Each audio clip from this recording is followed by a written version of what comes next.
Alerto mga SSS members and pensioners, tatlo na importanteng bagay mangyayari ngayong August 31, 2026. Merong good news dito kaya dapat alam nyo. Hello mga ka-vlogs! Welcome sa aking YouTube channel at welcome po sa ating official Facebook page. Saan ka man nanonood, kumusta? Eto no, ngayong darating na August 31, sa pagtatapos ng buwan na ito, meron po tayong tatlong importanteng bagay na mangyayari o magaganap. Dapat alam nyo, dahil merong good news dito mga miyembro at pensionado ng SSS. Well, isa-isahin natin.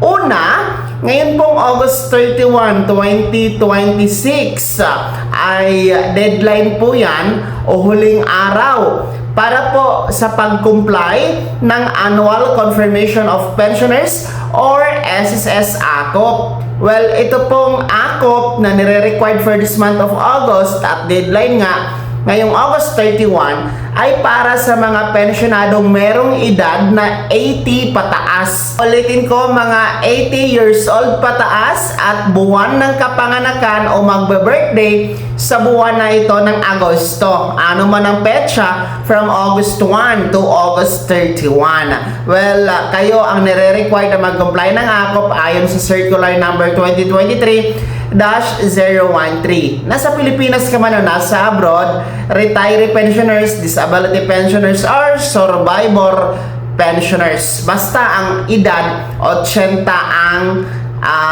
edad ha, pataas, and birth month itong August. So, habang ngayon, nasa August 10 pa naman tayo, huwag nyo nang paabutin ang deadline August 31, no? Pwede na kayong mag-walk-in sa pinakamalapit na branch ni SSS para mag-comply ng ACOP. Pwede din po ang video conference, online lamang ito para sa ating mga nasa ibang bansa, no? Mag-set kayo ng online appointment schedule, gamitin niyo po ang inyong My SSS account portal. And then pwede din po tayo mag-facial authentication sa pag-comply ng ACOP para sa mga meron ng national ID o registered na po sa PhilSys, no? Facial authentication, login din po kayo sa website ni SSS, no, para mag-comply ng ACOP through facial authentication. So bahala na kayo mamili dyan sa tatlo na paraan sa pag-comply ng ACOP as long as magawa nyo talaga ang ACOP for this month of August. Okay? And take note, deadline na talaga yan ngayong August 31. Siguraduhin nyo ha para hindi maputol ang pensyon pagdating ng Setyembre. O magbibir naman tayo, magpapasko na, no? Baka maputulan kayo ng pensyon. Please comply your ACOP, mga SSS pensioners. Pangalawa na importanteng bagay magaganap ngayong August 31, 2026. Well, good news ito, no? Dahil alam nyo ba na August 31 ang last day para po sa 1 peso na libreng sakay para sa LRT2. Yes, ang atin pong piso na pamasahe sa sakay ng LRT2 ay hatid po sa atin ng RCBC Discartec, kung saan nagsimula na ito actually noon pang July 14, 2026 hanggang July 31. And then na-extend ito from August 1 hanggang ngayon ngang August 31, 2026. Isang piso lang, no? Piso na pamasahe para sa mga sumasakay sa LRT2. This is exclusive for LRT2 only, no? Na pagsakay at 8 na eligible rides o 8 bisis bawat araw ang pwede nyo pong ma-avail dito sa isang piso na pamasahe sa LRT2. Well, ipapakita nyo lamang po ang inyong My SSS account card, no? Para ma-avail ang inyo pong piso na pamasahe. Tapos, wag kayong magtaka dahil regular fare or regular na pamasahe ang kukunin sa inyo sa pagbabayad, no? Kasi yung sobra, no, ibibigay yan sa inyo, i-refund din sa iyo sa inyong My SSS card. So ganun po yun, no? Basta piso lang talaga ang pamasahe na yan. At deadline nga po or last day ngayong August 31, 2026. Pangatlo na importanteng bagay, magaganap din ngayong August 31. Well, good news din po ito para sa mga magpensyon.